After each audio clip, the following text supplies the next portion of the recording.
Projeto Traças Digitais, objetos de aprendizagem e audiolivros para a formação de leitores, professores e comunidade. Vice-Reitoria de Pós-Graduação, Pesquisa e Extensão. Conteúdo acessível a deficientes visuais. Narração: Henrique Scheffler Marczewski, bolsista do projeto Traças Digitais e aluno do curso de Letras, Português e Inglês pela Universidade Regional do Noroeste do Estado do Rio Grande do Sul, pelo programa Professor do Amanhã. A Metamorfose, escrito por Franz Kafka, com introdução de David Cronenberg. Tradução: Onama. Prefácio: O Besouro e a Mosca, por David Cronenberg. Recentemente, ao acordar certa manhã, eu me dei conta de que era um homem de 70 anos de idade. Isso é diferente do que acontece a Gregor Samsa em Metamorfose. Ele acorda e descobre que se transformou num inseto do tamanho de um homem, provavelmente é da família dos besouros, se confiarmos no julgamento de sua arrumadeira, mas nem por isso um tipo particularmente robusto de inseto. As nossas reações, a minha e a de Gregor, são bem parecidas. Ficamos confusos e perplexos, e cogitamos que se trata de uma ilusão momentânea que não demorará a se dissipar, deixando-nos seguir com nossas vidas normalmente. O que pode ter dado origem a essas transformações semelhantes? Você sem dúvida pode antecipar a chegada de um aniversário, por mais longe que ele esteja, e quando ele acontece, você não reage com espanto. E como qualquer amigo bem intencionado lhe dirá, 70 é só um número. Que impacto esse número pode de fato ter numa vida humana física, real e única? No caso de Gregor, um jovem caixeiro viajante que passa a noite na casa da sua família em Praga, acordar transformado numa estranha criatura, um híbrido de humano e inseto, é, para dizer o óbvio, uma completa surpresa, impossível de antecipar. E a reação da sua família, sua mãe, seu pai, sua irmã, sua arrumadeira, sua cozinheira, é recuar tomada de horror. Como seria de se esperar? E nenhum membro da família de Gregor se sente compelido a consolar a criatura, comentando, por exemplo, que o inseto também é um ser vivo, e transformar-se num inseto pode ser uma experiência estimulante e edificante para um ser humano medíocre que vive uma vida apagada. Então, qual é o problema?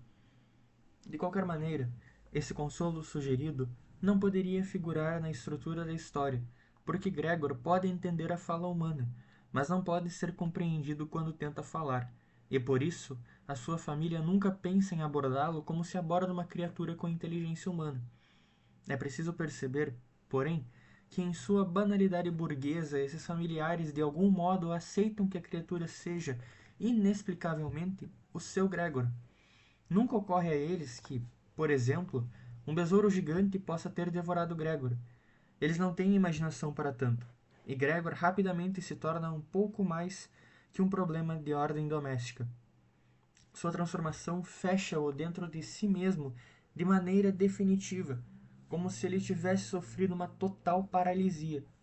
Esses dois cenários, o meu e o de Gregor, parecem ser tão diferentes que talvez alguém se pergunte por que me dou ao trabalho de compará-los.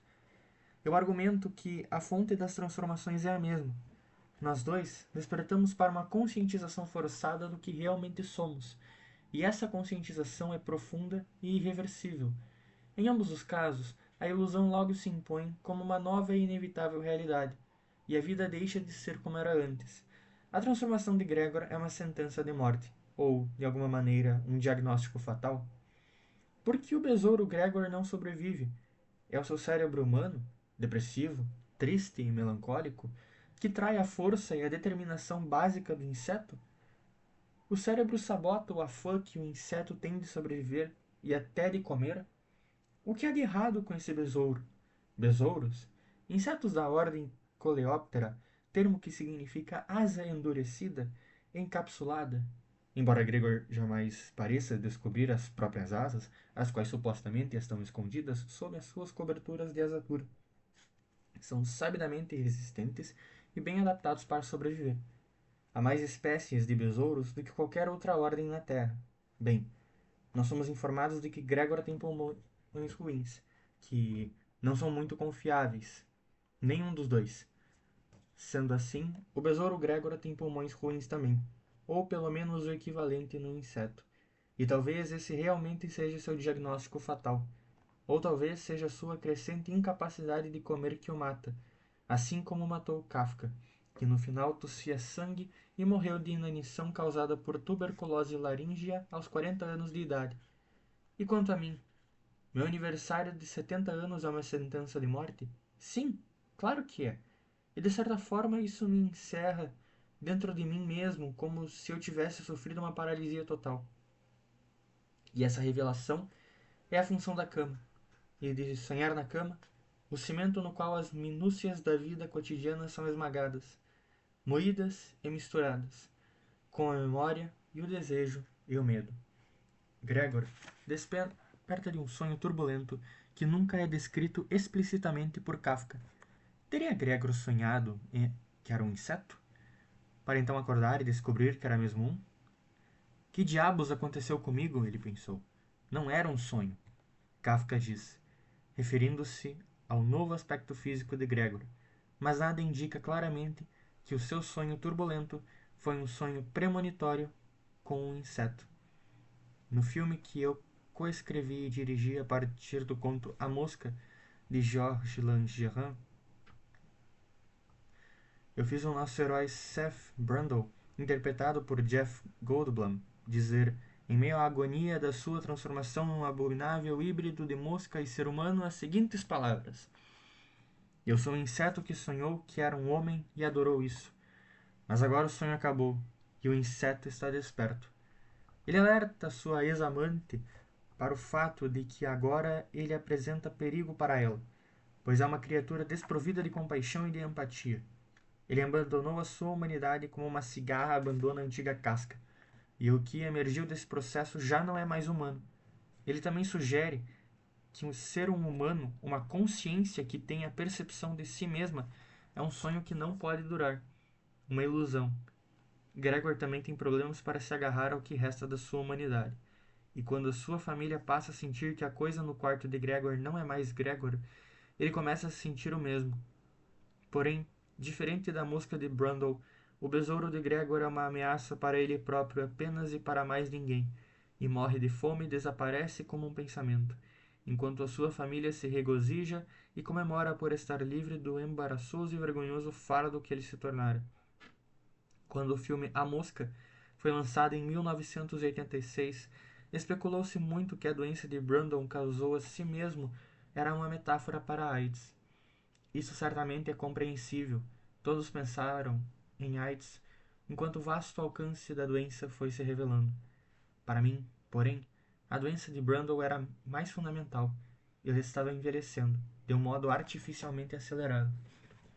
Ele era uma consciência que estava consciente de que era um corpo mortal e com amarga compreensão e humor tomou parte nessa transformação inevitável que todos nós enfrentamos, ou pelo menos aqueles de nós que vivem o bastante para isso.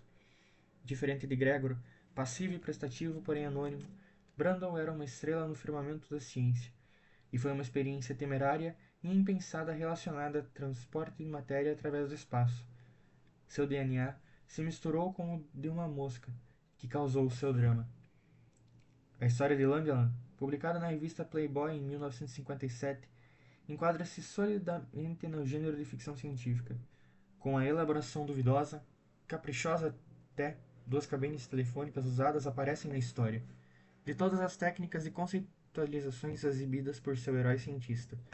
A história de Kafka não é na ficção científica, claro, não suscita discussão sobre tecnologia, sobre excesso de confiança na investigação científica, nem sobre o uso da pesquisa científica para fins militares, sem nenhum tipo de artifício de ficção científica. Metamorfose nos obriga a pensar por meio de analogia, de interpretação reflexiva, embora seja revelador que nenhum dos personagens da história, nem mesmo Gregor, chegue alguma vez a pensar dessa maneira. Por que uma represália tão monstruosa teria sido lançada por Deus ou pelo destino sobre eles? Isso teria sido uma punição por algum pecado? Por algum segredo de família? Mas ninguém faz esse tipo de reflexão, ninguém busca um sentido para isso, nem mesmo no plano existencial mais básico. O bizarro evento é abordado de maneira superficial, banal, materialista e quase imediatamente ganha contornos de incidente em família, infeliz porém normal, que relutantemente deve ser enfrentado. Histórias de transformações mágicas sempre fizeram parte do cânone narrativo da humanidade. Elas dão voz àquele nosso sentido universal de empatia por todas as formas de vida. Elas expressam aquele desejo por transcendência que todas as religiões também expressam. Elas nos levam a imaginar se a transformação em outra criatura viva seria uma prova possivelmente de reencarnação e de algum tipo de vida após a morte. Um conceito religioso e auspicioso, portanto, por mais detestável e desastrosa que seja a narrativa. Certamente o meu Brandon Mosca experimenta momentos insanos de força e poder, convencido de que combinou os melhores componentes do humano e do inseto para se tornar um ser dotado de superpoderes. Ele se nega a enxergar em sua evolução pessoal nada que não seja vitória, mesmo quando começa a perder as partes humanas do seu corpo, as quais ele guarda com cuidado num armário de remédios. Ele se refere a esse armário como o Museu de História Natural de Brandon, e não há nada disso em Metamorfose. O Samsa Besouro mal tem consciência de que há um híbrido, embora se entretenha como um híbrido sempre que pode, seja pendurando-se no teto, rastejando por entre a bagunça e a sujeira do seu quarto, prazeres de besouro, seja escutando a música que a sua irmã toca no violino, prazer humano. Mas a família Sansa é o referencial do Sansa Besouro, e é a prisão dele, e sua subserviência às necessidades da família, antes e depois de sua transformação, o leva, no fim das contas, a perceber que seria mais conveniente para os seus se ele simplesmente sumisse. Seria uma expressão do amor de Gregor por eles, na realidade. E é justamente o que Gregor faz, morrendo em silêncio. A curta, porém fantástica vida de Samsa Besouro se desenrola num contexto definitivamente mundano e funcional, e não consegue instigar nos personagens da história o menor indício de meditação, de filosofia ou de reflexão profunda. Por outro lado, quão semelhante seria a história se naquela fatídica manhã a família Sansa encontrasse no quarto do filho não um jovem vibrante, caixeiro viajante, mas um velho de 89 anos de idade, confuso, meio cego e que mal conseguisse andar, e que usasse bengalas que lembrassem pernas de inseto.